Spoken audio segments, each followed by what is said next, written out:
Doa di Al-Quran istimewa, ada peruntukannya. Tapi ada salah satu ayat yang bisa memberikan inspirasi kepada kita, diterapkan di setiap kehidupan, termasuk ketika akan berinteraksi dengan Al-Quran. Doa ini tercantum di Quran surah ke-21 Al-Anbiya di ayat 87 sampai 88 pada kisah Nabi Yunus alaihissalam. Dari 83 sampai 84 Nabi Ayub alaihissalam, Nabi Zakaria yang kemudian selanjutnya 85, 86, 87, 88-nya kemudian masuk kepada kisah Nabi Yunus alaihissalam. Wa dhannuni idh dhahaba mughadiba wa dhanna an lan naqdir alaihi fanada fi dhulumati an la ilaha illa anta subhanaka inni kuntu minadh dhalimin. Nah, ini dawamkan doa ini. Termasuk kalau kita ingin berusaha berinteraksi dengan kebaikan. Kayak kita misalnya mau coba menghafal Quran, kayak kita mau coba membaca Quran dengan baik, atau kita coba misalnya mendapatkan kesuksesan dalam pekerjaan, atau kita mengatasi gangguan dalam kehidupan. Ini masuk semuanya. Kenapa? Karena dasar pertama, ini ada 3 bagian di doa ini yang penting kita garis bawahi. Pertama, la ilaha illa anta. Ya? Awas. 2, subhanak. 3, inni kuntu minadh dhalimin. Jadi kalau kita zikirkan misalnya la ilaha illa anta subhanaka inni kuntu minadh dhalimin, la ilaha illa anta subhanaka inni kuntu minadh dhalimin. Kalimat la ilaha illa anta, yakni la ilaha illallah, ini dasar semua kehidupan kita. Dahsyatnya kalimat ini. Ya, dari kalimat inilah kita tercipta. Dari kalimat inilah kita diminta untuk beribadah. Makanya beliau tadi menyitir Quran surah ke-51 Ad-Dzariyat di ayat ke-56. Wa ma khalaqtul jinna wal insa illa liya'budun. Tidaklah aku ciptakan jin dan manusia kalian kecuali untuk menyembah aku. Dan penyembahan pertama itu ditafsirkan kalimat la ilaha illallah. Quran surah Thaha ayat ke-14. Innani anallahu la ilaha illa ana fa'budni. Wa ma khalaqtul jinna wal insa illa liya'budun. Jadi tujuan kita beribadah kepada Allah Subhanahu wa taala untuk la ilaha illallah. Hadirnya kita di sini, hidup di dunia la ilaha illallah. Bahkan orang berjuang jihad fi sabilillah sampai wafat karena la ilaha illallah. Bahkan orang kalimat terakhirnya dalam hidup untuk la ilaha illallah. Kalimat akhir hidupnya, man qala la ilaha illallah fi akhir hayatihi dakhala al-jannah. Kalau ada orang bisa mengucapkan la ilaha illallah akhir hidupnya, dijamin oleh Nabi sallallahu alaihi wasallam dengan lisannya masuk surga.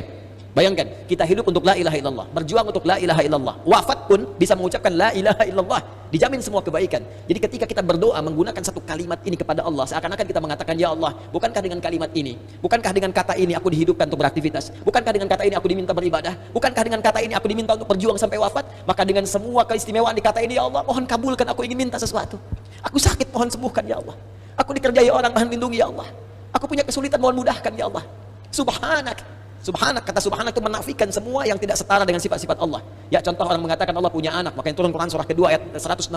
Wa qalu ittakhadallahu walada subhana. Tepikan semua yang tidak ada hubungan dengan Allah Subhanahu wa taala. Karena itu ketika kita mengatakan subhanak, ya Allah, aku meyakini enggak ada Tuhan selain Engkau. Enggak ada sifat-sifat yang layak Engkau sandang kecuali apa yang telah Engkau tetapkan. Aku mohon ampun, ya Allah, selama ini inni kuntu minadh dhalimin. Aku salah. Aku salah, ya Allah. Aku katakan Tuhan hanya Engkau, tapi aku kadang diperbudak dunia. Aku ikut sesembahan dunia. Aku akhirkan ketika Engkau minta, Engkau panggil sholat, aku mengikuti panggilan dunia. Aku katakan subhanak, Engkau yang maha suci, Engkau yang maha esa, Engkau yang maha agung, tapi aku mengagungkan yang lain. Aku salah, ya Allah. Inni kuntu minadh dhalimin. Aku salah. Nah, kalau kita dawamkan doa ini dalam kehidupan, la ilaha illa anta subhanaka inni kuntu minadh dhalimin, maka satu kalimat ini adalah kalimat yang sangat indah yang bisa mempercepat doa. Tahu dari mana ini semua? Jawaban ayatnya. Lihat ayat selanjutnya. Fastajabna. Istikhdami fa. Harfu atfin rabitun baina syai'aini bila hudud. Cepat. Huruf yang mengikat dua peristiwa dan berlangsung tanpa jeda. Peristiwa pertama berdoa, peristiwa kedua jawaban dari doa. Ya. Wa qul wa fi hadhil ayat min ayat 83 84 kullu fastajabna. Di ayu fastajabna. Pakai fa semuanya. Fastajabna, kami akan cepat jawab. Fastajabna, kami akan cepat jawab. Ya. Jadi ketika Yunus alaihissalam memohon kepada Allah, jawaban dari Allah langsung mengatakan, siapa yang mengucapkan man qala la ilaha illa anta subhanaka inni kuntu minadh dhalimin fastajabna. Kami akan jawab, kata Allah Subhanahu wa taala, ya. Ya, lalu apa yang terjadi kepada Yunus alaihissalam? Fanajainahu minal gham. Ya, kami lepaskan dari kesulitan hidupnya. Ya, tapi kalimat yang indah bukan kami bebaskan dari perut ikan paus. Kami lepaskan dari gham. Gham itu kalimat yang umum, ya, masih luas. Sesuatu yang membuat kita gelap. Bukankah Anda kalau mendapatkan berita dari kantor, Anda sekarang berhenti kerja, gelap langsung.